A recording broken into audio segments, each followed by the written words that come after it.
हाय, good evening everyone. आज हम discuss करेंगे कुछ टीजीटी नेचुरल साइंस में पहले जो क्वेश्चंस आ चुके हैं उनके कुछ क्वेश्चंस को डिस्कस करेंगे जो कि 11th-12th के हैं प्योरली। तो आप नोट करते जाइएगा क्वेश्चंस को।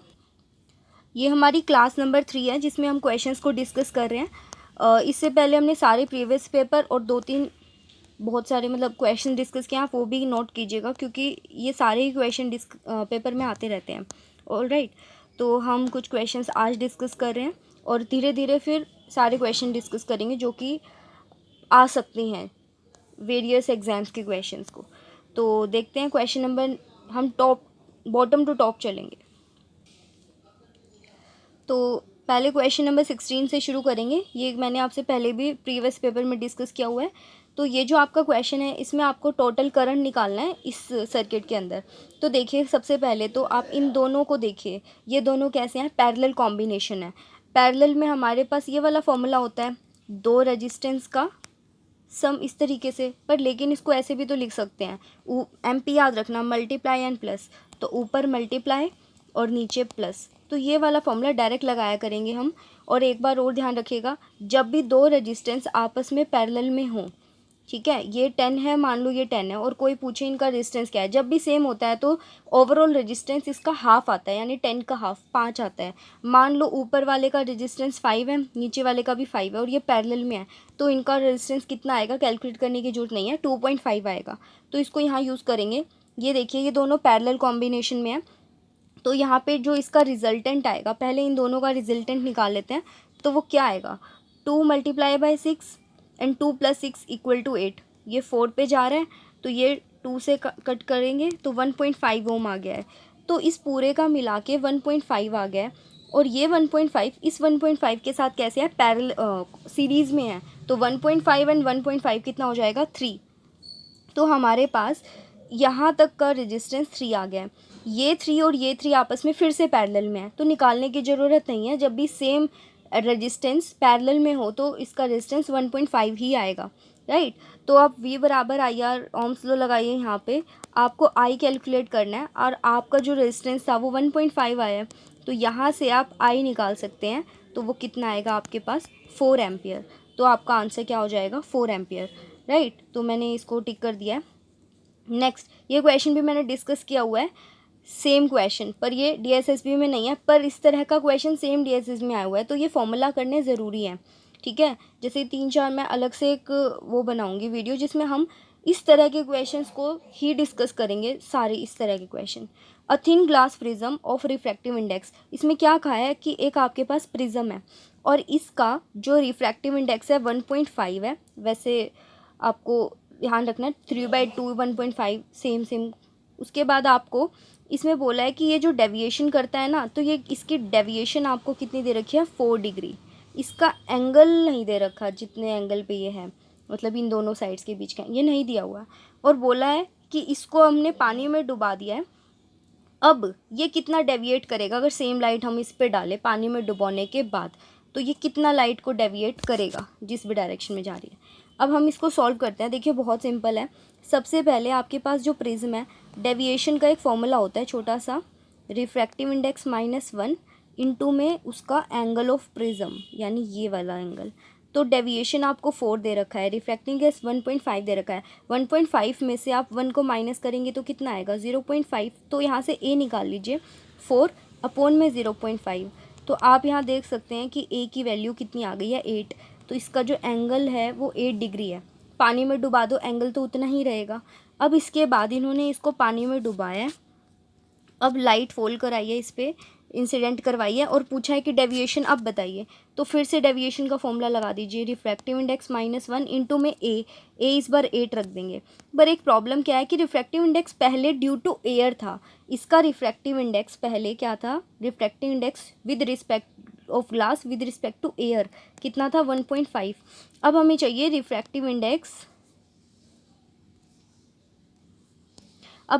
Refractive index of glass with respect to water. तो वो होगा refractive index of glass upon में रिफ्रैक्टिव इंडेक्स ऑफ वाटर। ये मैं पूरा यहाँ पे पूरा अच्छे से वो नहीं कर रही हूँ कि एक्सप्रेस, पर सीधा आंसर दिखा रही हूँ आपको। तो रिफ्रैक्टिव इंडेक्स ऑफ ग्लास कितना है, 1.5। रिफ्रैक्टिव इंडेक्स ऑफ वाटर कितना दे रखा है आपको, ये देखिए 4/3। तो 4, 3 कहाँ चला जाएगा, ऊपर चला जाएगा, इसको हटाइए डेसिमल को, नीचे 10 आएगा। तो आप इसको सॉल्व कीजिए। देखिए वेट,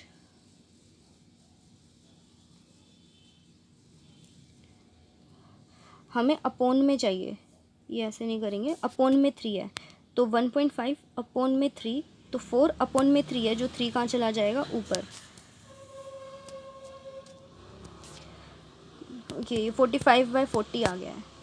तो आप इसको 45/40 को किससे कट करेंगे, 5 के टेबल से कीजिए। 5 9 ज़ा 45, 5 8 ज़ा 40, तो 9/8 माइनस 1 इंटू में 8, तो इसका एलसीएम लेंगे तो 9.9 माइनस 8 अपॉन में 8 इंटू में 8 आ रहा है, तो ये 9 में से 8 जाएगा तो कितना आएगा, 1 डिग्री। तो हमारे पास इसका आंसर क्या आ गया है, 1 डिग्री। तो हम यहाँ टिक कर देते हैं। नेक्स्ट क्वेश्चन पे चलते हैं। ओके, हम नेक्स्ट क्वेश्चन पे चलते हैं। 14th, a piece of copper of density internal cavity दे रखे। देखिए मैं आपको इसको बिल्कुल सिंपल भाषा में समझाती हूँ। आपको यहाँ पे बोला है, ये डायग्राम को थोड़ा साइड कीजिए। देखिए आपको यहाँ बोला है कि मेरे पास एक कॉपर का पीस है जो कि अंदर से खोखला है। कॉपर सिर्फ इतना है, कोई रिंग मान लो, इतनी भारी तो नहीं होगी पर कुछ भी मान लो, ये कॉपर का पीस है।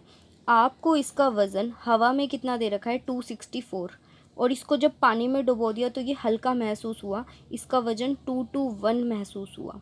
ठीक है, इसने अपना कितना वज़न खो दिया, तो इसने अपना 43 वज़न लॉस कर दिया। अब देखिए कोई भी चीज़ आपके पास जब हवा में होती है वो भारी लगता है, पानी में हल्की लगती है, क्यों, क्योंकि नीचे से उसे क्या महसूस होता है, बाइंड फोर्स। पहले सिंपल से समझते हैं कि कोई चीज़ 10 है, आपको पानी में जाके वो 6 महसूस हो रही है, तो ये इसे क्या बोलते हैं, अपेरेंट वेट।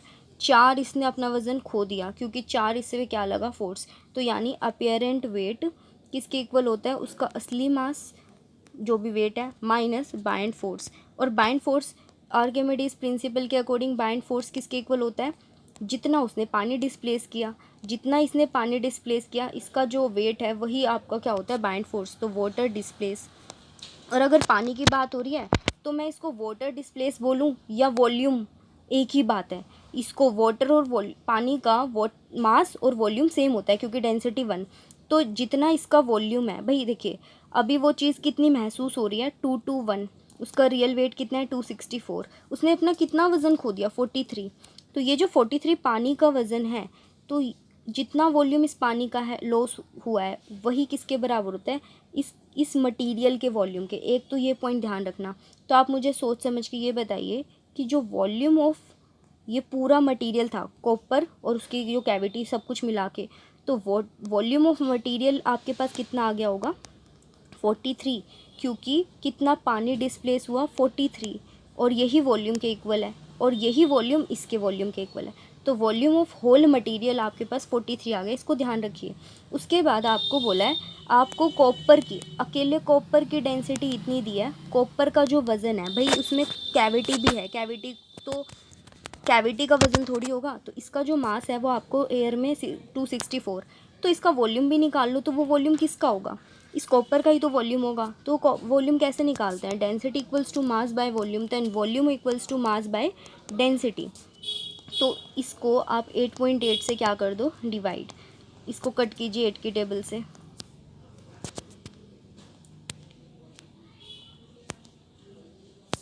30 आ गया आपके पास। तो वॉल्यूम ऑफ अकेला कॉपर 30 है। देखो पूरे सब्सटेंस, ये जो आपके पास पूरी रिंग है, इस पूरे रिंग का वॉल्यूम 43 है, सिर्फ अंदर वाला जो कॉपर है इसका जो वॉल्यूम है वो 30 है। तो इस कैविटी का वॉल्यूम कितना होगा, 43 माइनस 30, तो इस कैविटी का वॉल्यूम कितना होगा, 13 cc। ठीक है, तो आपके पास इसका आंसर ये आ गया, ऑप्शन नंबर बी। नेक्स्ट, अब आपको क्वेश्चन है, ये सारे क्वेश्चन मैंने डिस्कस किए हुए थे तभी आपका ये मैंने टेस्ट लिया था। तो ये आपके पास एक क्या है, मटेरियल है, ग्लास स्लैब है, इसकी लंबाई चौड़ाई ऊंचाई 6 सेंटीमीटर है। तो यहाँ पे हमने कुछ एक कोई पेज है उस पर कुछ लिखा हुआ है, यहाँ रखा और यहाँ से देख रही हूँ, तो आपको वो ऊपर उठा हुआ दिखाई देगा। तो पूछा है कितना उठा हुआ दिखाई देगा। तो देखिए रिफ्रैक्टिव इंडेक्स क्या होता है, रियल डेप्थ अपॉन में अपीयरेंट डेप्थ। रिफ्रैक्टिव इंडेक्स इस ग्लास का 1.5 दिया हुआ है, इसकी रियल डेप्थ कितनी दी हुई है, 6, ठीक, ये लिखा एज 6, ठीक है, इसकी एज 6 है, ये क्यूब है, मैंने यहाँ रेक्टेंगल गलती से बना दिया है, 6 है, तो यहाँ पे 6 अपॉन में x,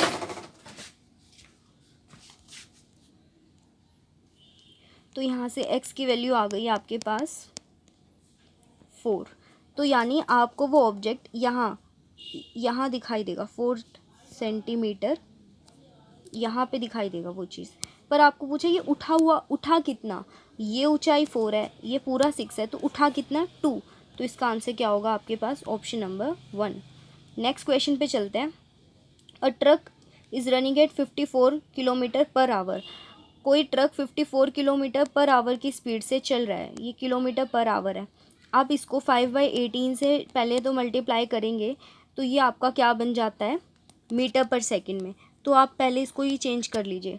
अब वो रेस्ट पे आ गया तो इसकी फाइनल वेलोसिटी आपको यू दे दी, और कितना समय लिए, 10 सेकंड लिए उसने ऐसा होने में, तो आप एक्सेलरेशन भी पहले ही निकाल के रखिएगा। देखते हैं एक्सेलरेशन है कि रिटार्डेशन है। 0 - 15/10, तो माइनस का 1.5 मीटर पर सेकंड स्क्वायर आंसर आया, तो ये आपका रिटार्डेशन हुआ है, यानी कि स्पीड धीरे धीरे कम हुई है। ये 2 पॉइंट ध्यान रखना, u 15 है और a 1.5 है, वो भी माइनस का रिटार्डेशन।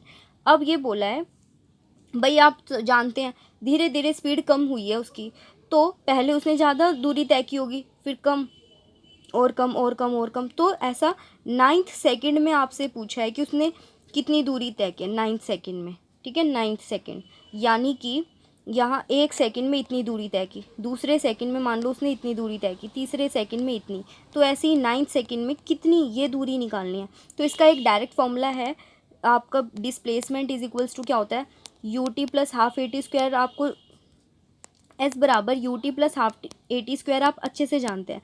इसमें ना बस t हटा दो, दोनों डायरेक्ट फॉर्मूला बता रही हूँ, t हटा दो, u + ½ a, इधर से भी t हटा दिया मैंने, इधर का भी t हटा के यहाँ पे 2n - 1 लिख दो।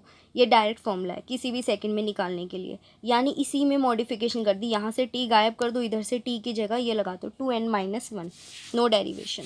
आगे चलते हैं, तो s बराबर u + ½ आगे क्या था आपके पास 2n - 1, u कितना है अभी हमने निकाला था 15 मीटर पर सेकंड स्क्वायर, a कितना है -1.5, यहाँ आपको 9th सेकंड के लिए पूछा है, तो 2 9 क्या हो जाएगा 18 + 1 - 1 17, तो बस आपको इन सब नंबर्स को क्या करना है, मल्टीप्लाई। जब आप इसको मल्टीप्लाई कर देंगे 15, इधर आपके पास 12.75 आ जाएगा, 12.5 नहीं 12.75 जो भी है ये, इसको इसमें से माइनस करना तो आंसर आ जाएगा 2.25 मीटर पर सेकेंड, तो आपका ये वाला ऑप्शन बी। नेक्स्ट क्वेश्चन पे चलते हैं, ये भी मैंने आपको पूरा अच्छे से इसकी डेरिवेशन करवाई हुई है। पूछा क्या है, 2 लिक्विड है आपके पास, 2 लिक्विड है, ठीक है, उनकी अलग अलग डेंसिटी है, are mixed in equal mass, बराबर मास, वॉल्यूम नहीं मास, सेम मास के 2 लिक्विड्स को मिक्स किया है, तो थर्ड वाले जो मिक्सचर बनेगा उसकी आपको डेंसिटी, वैसे तो मैंने आपको डायरेक्ट बताया हुआ है, अगर सेम मास की 2 चीज़ों को मिक्स किया गया है, अलग अलग डेंसिटी है और मास सेम है, वॉल्यूम भी अलग हो सकता है, तो ये होता है इसका आंसर। और उल्टा अगर आपको इक्वल वॉल्यूम में मिक्स किया हुआ है तो इसका आंसर क्या होता है, ये वेट आई थिंक थर्ड होता है। तो आप एक बार तो ये देख लीजिए कि आपके पास, अभी मैं आपको डेरिवेशन बता देती हूँ एक बार, छोटी सी है, ये इसका आंसर होगा वैसे 1, देखते हैं कैसे आएगा। ध्यान रखना इक्वल मास को मिक्स किया गया है। देखो आपके पास पहला एक लिक्विड है डेंसिटी 1 है, दूसरा लिक्विड है डेंसिटी 2 है, दोनों के इक्वल मास को मिक्स किया गया था, राइट, और दोनों के वॉल्यूम भी क्या होंगे, अलग अलग होंगे, पर दोनों के मास क्या थे, सेम थे। तो डेंसिटी ऑफ मिक्सचर बताइए क्या होगा, मास ऑफ मिक्सचर अपॉन में वॉल्यूम ऑफ मिक्सचर, ये होएगा फॉर्मूला। तो अब मास ऑफ मिक्सचर 2, इसका भी मास m और इसका भी मास m है, तो टोटल मास तो 2m हो गया। अब हमें वॉल्यूम ऑफ मिक्सचर निकालना है, तो ये बताइए density equals to mass by volume है, तो वॉल्यूम इक्वल्स टू क्या होगा, मास बाय डेंसिटी, तो इसका v1 इक्वल टू क्या होगा, m अपॉन में d1, इसका v2 क्या होगा, m अपॉन में d2। तो आप मिक्सचर कैसे निकालोगे, v1 + v2, आप इसको करके देखिए, ध्यान से करिएगा। इसका एलसीएम लेंगे तो d1 d2 आएगा, तो ये m d2 आएगा प्लस m d1। इसमें से आप m को कॉमन निकालेंगे तो ऊपर क्या आ गया, d1 प्लस d2 अपॉन में d1 d2।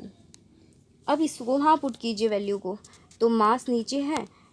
आप जब इसको d1 प्लस d2 और जो नीचे वाला d1 d2 है वो ऊपर चला गया, m से m कट गया, तो आंसर आ गया 2d1 d2 अपॉन में d1 प्लस d2। ये आ गया ना आपके पास आंसर। ऐसा ही सेम वॉल्यूम के लिए करके देखना। आई थिंक वॉल्यूम में थर्ड ऑप्शन होता है, तो आपका यहाँ पे तो फर्स्ट ऑप्शन करेक्ट है, तो मैं यहाँ 1 पे क्लिक कर रही हूँ। नेक्स्ट क्वेश्चन पे चलते हैं। ये क्वेश्चन भी मैंने आपसे ये सारे क्वेश्चन डिस्कस किए थे, तभी आपसे टेस्ट लिया गया था। तो आप अगर फिर भी देना चाहते हो तो कमेंट कर दीजिए। इन क्वेश्चंस को करने के बाद एक बार फिर दे के देखिए आप कर पा रहे हैं कि नहीं, सिर्फ क्वेश्चन देख के। थ्योरी अभी आप पढ़ेंगे तो बहुत टाइम लग जाएगा, पहले क्वेश्चन तो करना शुरू कीजिए थोड़े थोड़े जो भी आपको मिल रहे हैं आसपास, क्योंकि यही क्वेश्चन रिपीट होते रहते हैं बार बार। नए टॉपिक्स भी करते रहिए पर क्वेश्चन तो करिए। अभी a particle starts from rest, आपको यू कितना दे दिया, 0। उसकी एक्सेलरेशन यूनिफॉर्म एक्सेलरेशन से वो चल रहा है, उसकी वेलोसिटी आपको 10 दे दी है।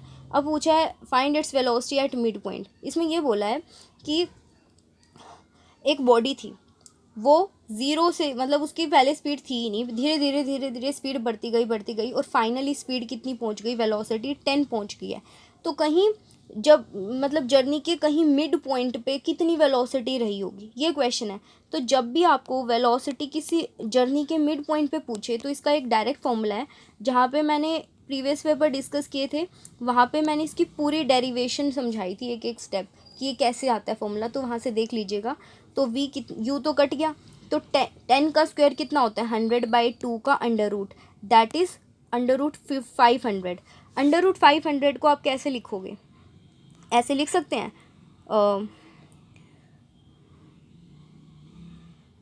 ये 500 नहीं आएगा, 50 आएगा। अंडर रूट ये कटेगा तो 50 आएगा। तो 50 को हम कैसे लिख सकते हैं, 25 इंटू में 2 का अंडर रूट और 25 का अंडर रूट खोलेंगे तो कितना आएगा, 5, और अंदर है गया √2। तो आंसर क्या हो जाएगा, 5√2, ऑप्शन नंबर 4। अब हमारे पास कुछ क्वेश्चंस बचे हैं, थोड़ा सा जल्दी करेंगे। The amount of water rises up per minute by a pump. एक पंप है जो इतनी पावर से क्या कर रहा है, 10 मीटर की ऊंचाई पे पानी फेंक रहा है, तो कितना पानी बाहर मतलब कितना पानी निकला होगा। तो देखिए जो पावर होती है उसका फॉर्मूला हम ऐसे नहीं पढ़ते हैं, एनर्जी बाय टाइम, यानी वर्क डन बाय टाइम पढ़ते हैं ना, वर्क डन अपॉन में टाइम। तो ये कौन सी एनर्जी है, वो ऊपर फेंक रहा है उस पानी को, तो पोटेंशियल एनर्जी। तो यहाँ लिख दो पोटेंशियल एनर्जी का फॉर्मूला अपॉन में टी। तो पावर कितनी देखे, 2 किलोवाट। तो पावर को आप मैं वॉट में कन्वर्ट कर रही हूँ। मास हमें कितना है पता नहीं, जी कितना है 10 है, हाइट कितना है 10 है, और 1 मिनट की बात हो रही है। तो 1 मिनट में कितनी सेकंड, 60 सेकंड। तो मास बराबर क्या हो जाएगा, 2000 इंटू में 60 अपॉन में 10 इंटू में 10। 2 0 से 2 0 कट, 2 6 12 और 2 0 पीछे रह गई, तो आंसर क्या हो जाएगा 1200 kg। तो ये आपका option number B. Next question है, ये बहुत छोटा सा क्वेश्चन है, मैंने इसकी भी डेरिवेशन करवाई थी आपको, डीएसएस में भी डायरेक्ट क्वेश्चन आया हुआ था। आपको क्या बोला है, एक मास m है, कहीं दूसरी जगह 4m मास है, तो ये एक दूसरे पे फोर्स लगाएंगे, पर कहीं ऐसा पॉइंट तो होगा ना जहाँ पे लगने वाला फोर्स एक दूसरे पे लगने वाला फोर्स क्या हो जाएगा, 0। आप खुद ही बताइए, यहाँ तो नहीं हो सकता वो पॉइंट, क्योंकि इस पे तो ये भी फोर्स लगाएगा और ये भी, तो ऐड हो जाएगा। तो वो जो पॉइंट होगा वो कौन सा पॉइंट है, कहीं इधर ही होगा, सेंटर में हो नहीं सकता क्योंकि इसका मास ज़्यादा है। तो इनके बीच की दूरी आपको 30 सेंटीमीटर दे रही है। ये पूछ रखा है कि इस पॉइंट पर कितनी दूरी पर नल होगा वहाँ पे फोर्स। तो इसका मैंने डायरेक्ट आपको फॉर्मूला बता देती हूँ, और मैंने पूरी डेरिवेशन करवा रखी है। क्या कि जब भी एक मास m है और दूसरी साइड 4m है, तो वो कितने d/3 जितना भी डिस्टेंस है ना उसके 1/3 पोजीशन पे क्या हो जाएगा, फोर्स 0 हो जाएगा, मतलब नल पॉइंट होगा वो। तो यहाँ पे डिस्टेंस 30 अपॉन में 3, तो यानी 10 सेंटीमीटर। अगर ये सेंटीमीटर में क्वेश्चन, ये 4m है और इसका मास m है, तो ये दूरी मान लो 30 है, तो 10 सेंटीमीटर की दूरी पे जो फोर्स होगा वो कितना हो जाएगा, 0, नल पॉइंट होगा वो। नेक्स्ट क्वेश्चन है, ये भी मैंने करा रखा है, मैंने वैल्यू चेंज करके दी थी। यहाँ पे कॉइल है, आपको उसका एरिया दे रखा है कितना, 2 सेंटीमीटर स्क्वायर। 1 सेंटीमीटर स्क्वायर कितना होता है, 10⁻⁴ मीटर स्क्वायर। पहले इसको मीटर में बदलेंगे, तो मैं इसको एक काम करती हूँ, मीटर में यहीं कन्वर्ट कर लेती हूँ। और आपको आगे क्या बोला है, इसमें नंबर ऑफ़ टर्न्स है। एक कॉइल है जिसमें नंबर ऑफ़ टर्न्स 50 है, मैग्नेटिक फील्ड में रखा है, ईएमएफ निकालना है। ईएमएफ निकालने का हमारे पास एक डायरेक्ट फॉर्मूला होता है, ये लर्न कर लीजिए फॉर्मूलाज, बिकॉज इतना टाइम नहीं है थ्योरी पढ़ने का, क्योंकि बायो भी है, केमिस्ट्री भी है, फिजिक्स भी है, हिंदी इंग्लिश मैथ जीके भी है, रीजनिंग भी है, और बहुत ही हाई लेवल की चीज़ें हैं। और अब तो कंपटीशन बढ़ता जा रहा है, जो आप कर रहे हो क्वेश्चन उन्हें करते रहिए नॉन स्टॉप। तो एन यहाँ पे ए dv/dt, ये क्या है, change in magnetic field with respect to time into में कोस थीटा। तो यहाँ पे नंबर ऑफ़ टर्न्स 50 हैं, एरिया कितना है 2 × 10⁻⁴, dv/dt 0.1, और कोस यहाँ पे जो कोस है वो 0 होगा तो वैल्यू 1 हो जाए, कोस 0 1 होता है। ठीक है, अब आप एक काम कीजिए, इस डेसिमल को हटाएंगे तो नीचे 10 आएगा, ये इससे कट गया, 5 2 ज़ा 10 × 10⁻⁴। क्या मैं 10 × 10⁻⁴ को 10⁻³ लिख सकती हूँ? ठीक है, इतना आ गया वोल्ट, और इसको हम 1 मिली वोल्ट भी तो लिख सकते हैं, 1 मिली वोल्ट। तो ये आपका आंसर हो गया 1 मिली वोल्ट। क्वेश्चन नंबर 6, यहाँ पे आपको क्या बोला, the speed of car as a function of time is this. आपको डिस्टेंस निकालना है, जब भी स्पीड और टाइम आ जाए तो डिस्टेंस कैसे निकालते हैं, एरिया अंडर द कर्व। तो एक बार बताइए, आपको कितने पे पूछा है, 4 सेकंड पे पूछा है, तो 4 सेकंड के यहाँ पे आपको ये एरिया निकालना है, ये वाला एरिया, हाफ इंटू में बेस कितना है 4, इंटू में हाइट कितनी है इसके सामने 10, तो 2 5 ज़ा 10, 5 4 ज़ा 20, तो इसका आंसर कितना आ जाएगा 20 मीटर। नेक्स्ट क्वेश्चन पे चलते हैं। आपको बहुत ही अच्छे अच्छे क्वेश्चंस हैं, और ये डीएसएसबी वाले ही क्वेश्चंस हैं, मैंने तो बस एक बार टेस्ट लेके देखा है इनका। तो देखिए, the focal length of concave mirror, आपको एक मिरर दिया गया है, तो यहाँ पे आपको इसकी फोकल लेंथ कितनी दे रखी है, -20, क्योंकि केव आ गया ना शब्द, केव। एन ऑब्जेक्ट इज प्लेस्ड, आपको यू की वैल्यू कितनी दे रखी है, 30 दे रखी है, तो ऑब्वियसली यहाँ रखोगे, माइनस में लेंगे साइन कन्वेंशन के अकॉर्डिंग, -30।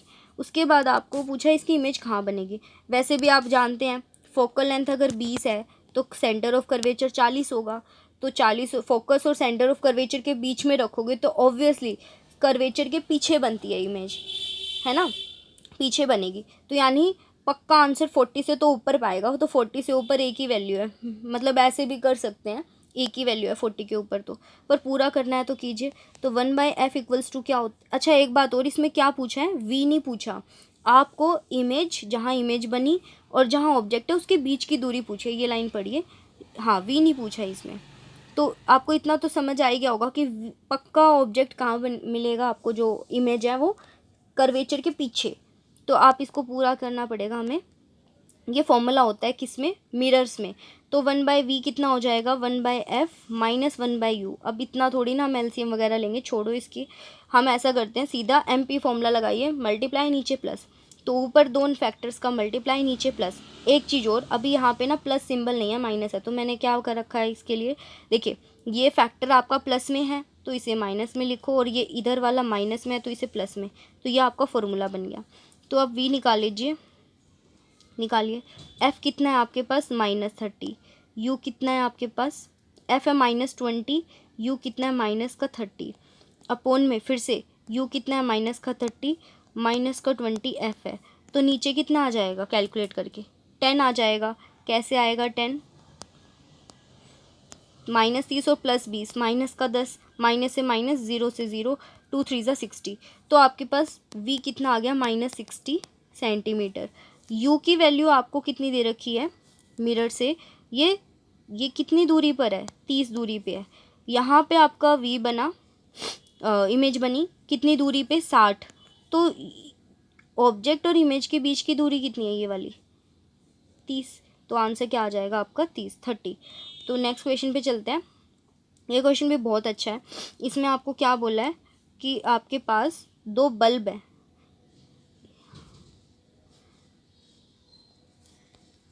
आपके पास 2 बल्ब दे रखे हैं और उनको सीरीज़ में लगाया हुआ है, पढ़िए क्वेश्चन में, और इसकी रेटिंग दे रखी है 20 वोट और 200 वॉट, ये वोल्ट है सॉरी, इसकी 20 वोल्ट और ये 50 वॉट, और आपको इसमें 40 वोल्टेज से कनेक्ट किया है। तो इसमें क्या निकालना है, power dissipated by each bulb, कि ये कितना पावर को क्या करेंगे, कंज्यूम। तो अब देखिए ध्यान से, इसमें आपको ये तो समझ आता होगा ना इस लाइन का क्या मतलब है। तो देखिए इसकी वो दे रखी है रेटिंग कि भाई ये इतनी पावर वो करेगा डेसिपेट, 20 वोल्ट है तो 200, तो यहाँ पे आपको 40 दे रखी है, ऊपर से ही सीरीज़ में 40 भी यहाँ जाके क्या हो जाती है, डिस्ट्रीब्यूट हो जाती है। तो इसलिए सबसे पहले आप इसमें रेजिस्टेंस निकाल लीजिए, बस इतना ही कर दीजिए, और करंट। तो देखिए रेजिस्टेंस कैसे निकालते हैं, पावर का फॉर्मूला क्या होता है, V² अपॉन में R, तो R का फॉर्मूला क्या हो जाएगा, V² बाय पावर। पहले इस वाले बल्ब का हम क्या निकालेंगे, R, तो निकालिए, V कितना दे रखा है ऊपर, ये देखो V दे रखा है 20 का स्क्वायर अपॉन में 200, तो 2 0 से 2 0 गई, 2 से 2, तो इसका तो रेजिस्टेंस 2 ओम आ गया। दूसरे वाले का R निकालो, 20 इंटू में 20 अपॉन में 50, ठीक है, कलर चेंज, तो ये 0 से 0 गया, और ये 5 के टेबल में ये 4 पे जाता है, ये 8 ओम आ गया। तो अब ये बताइए, ये 2 ओम है, ये 8 ओम है, टोटल रेजिस्टेंस कितना आ गया सर्किट में, सीरीज़ में है क्योंकि 10 ओम, तो V बराबर IR, पूरे सर्किट का निकाल रहे हैं तो ये वाला V लेंगे, तो 40 इंटू में I पता नहीं है पर R 10 है, तो I की वैल्यू 4 आ गई। बस अब एक बात बताइए, सर्किट में I करंट जा रहा है, सीरीज़ में तो सेम रहता है, तो अब आपको इसकी पावर निकालनी है। पावर का फॉर्मूला क्या होता है आपके पास, पावर का फॉर्मूला क्या होता है, VI। यहाँ पे I तो है, ये वाला V नहीं ले सकते, क्यों, क्योंकि ये 40 तो इधर जाके क्या हो जाता है, डिस्ट्रीब्यूट किस में, सीरीज़ में। तो इसीलिए हम क्या करेंगे, यहाँ पे क्या करेंगे, अलग अलग निकालेंगे। तो देखिए P का फॉर्मूला तो ये भी होता है I² R, तो हम यहाँ पे क्या करेंगे,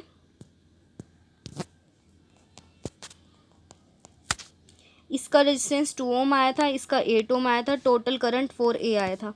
तो P निकाल लीजिए IR के फॉर्मूले से, I कितना दे रखा है, 4 इंटू में 4 इंटू में R कितना है 2, तो 4 4 ज़ा 16 2 32, तो इसके अंदर पावर डेसिपेटेड 32 आ गई, दोनों ऑप्शन में 32 है, एक बार और निकालना पड़ेगा दूसरे वाले का। I कितना है, 4 इंटू में 4 इंटू में R 8 है, तो मल्टीप्लाई कीजिए 128 ओम। तो आंसर क्या है आपके पास, सी ऑप्शन, ठीक है। नेक्स्ट क्वेश्चन पे चलते हैं। आपको यहाँ पे क्या बोला है, एक मैन ने क्या किया, अब ऐसे क्लैप किया, उसे अपनी इको सुनाई दी एक वॉल से टकरा के जो आई थी। तो इसमें क्या बताया है कि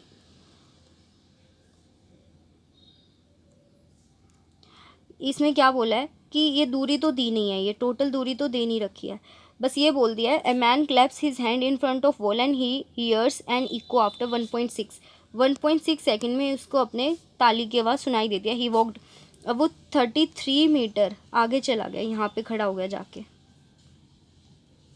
ठीक है। यहाँ जाने के बाद उसको इको 1.4 सेकेंड में सुनाई दी। तो ये आपको speed of sound in air निकालनी है। तो देखिए इसको कैसे करेंगे, ये भी हमने किया हुआ है, ये वॉल है, इसने क्लैप किया यहाँ पे, कितनी देर में आवाज़ सुनाई दी 1.6, 33 मीटर इधर चला गया, तब कितनी देर में सुनाई दी 1.4, टोटल डिस्टेंस D मान लोगे तो ये डिस्टेंस D माइनस 33 हो जाएगा। करिए, सबसे पहले इस वाले एरिया को सॉल्व कीजिए, टोटल दूरी कितनी है D, तो 2D इंटू में V इंटू में T, जब टोटल दूरी पे खड़ा था तो उसको आवाज़ कितने सेकंड में सुनाई दी 1.6, तो यहाँ से D और V में एक रिलेशनशिप आ गया ये वाला। अब इस वाली दूरी का निकाल लेते हैं, जब आदमी यहाँ खड़ा है, पहले इधर खड़ा था अब यहाँ खड़ा है इस पॉइंट पे, तो 2D माइनस 33 दूरी पे खड़ा है, V नहीं पता, T कितना है 1.4, अगेन यहाँ पे कितना आ गया आपके पास D माइनस 33 0.7 वोल्ट, वोल्ट नहीं सॉरी V। अब यहाँ पे D की वैल्यू पुट कीजिए, -33 इक्वल्स टू 0.7 वो V। अब ये V उधर जाके क्या हो जाएगा 0.1 V इक्वल्स टू 33, तो then V equals to 33 upon में 0.1 तो 330, तो यहाँ पे आपके पास 330 आंसर आ गया। नेक्स्ट क्वेश्चन, लास्ट क्वेश्चन है, ये बहुत ही अच्छा क्वेश्चन है और छोटा सा क्वेश्चन है। आपको बोला है वेलोसिटी टाइम ग्राफ आपको दे रखा है, आपको ये वाला, इसमें आप पहले तो ऑब्जर्व कीजिए कि जैसे जैसे समय बढ़ रहा है उसकी स्पीड क्या हो रही है, बढ़ती जा रही है, वेलोसिटी बढ़ रही है ना। अब आपको पूछा है कि इसमें डिस्प्लेसमेंट टाइम ग्राफ इन चारों में से कौन सा होगा। अगर आपने ऊपर नोटिस किया हो तो वो कैसा ग्राफ था, वेलोसिटी समय के साथ बढ़ रही थी। भाई ये ग्राफ तो हट गए, अब इन दोनों में से ऑप्शन है या तो ये या तो ये। एक बार देखिए, वेलोसिटी बढ़ रही है, यहाँ पर देखो ये डिस्टेंस है, डिस्टेंस का ग्राफ है, टाइम बढ़ रहा है और सेम दूरी तय कर रहा है, क्या वेलोसिटी बढ़ी होगी? सेम दूरी सेम समय में यानी यूनिफॉर्मली वो ट्रैवल कर रहा है, तो क्या वेलोसिटी बढ़ेगी? नहीं बढ़ेगी। यहाँ पे वेलोसिटी क्या रहेगी? कांस्टेंट। जबकि अगर वो या इस ग्राफ में देखिए समय के साथ उसकी दूरियां बढ़ती जा रही हैं, तो इसका मतलब उसकी स्पीड बढ़ रही है, वेलोसिटी बढ़ रही है। तो ये है वो ग्राफ। तो इसका ऑप्शन नंबर कौन सा सही होगा? 3 ऑप्शन। चेक करते हैं आंसर सही है कि नहीं, मैं डिटेल्स भरती हूँ। मेरे तो 14/15 आए हैं। मैं दिखाती हूँ क्या गलती की मैंने इसको जब आपको बता रही थी मैंने इसको क्लिक ही नहीं किया, बस ऐसी फ्लो में आगे बढ़ गई। तो देख रहे हो कि क्या गलतियाँ होती हैं। तो इसीलिए कह रही हूँ कि आप ये टेस्ट ज़रूर एक बार खुद देख, आप चाहते हैं तो कमेंट कीजिए, मैं आपको लिंक दूंगी और आप इसे खुद दोबारा दे के देखिएगा।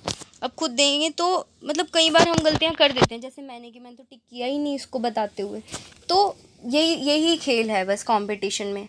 तो जो ज़्यादा अलर्ट एंड ज़्यादा क्या होगा, पेपर कंसिस्टेंटली देगा, एक्यूरेसी से देगा, स्पीड भी, सब कुछ होना चाहिए वहाँ पे। तो इसीलिए आप प्रैक्टिस कीजिए जितने ज़्यादा क्वेश्चन को कर सकते हैं। And thank you so much. इनको आप लिख कर प्रैक्टिस कीजिएगा।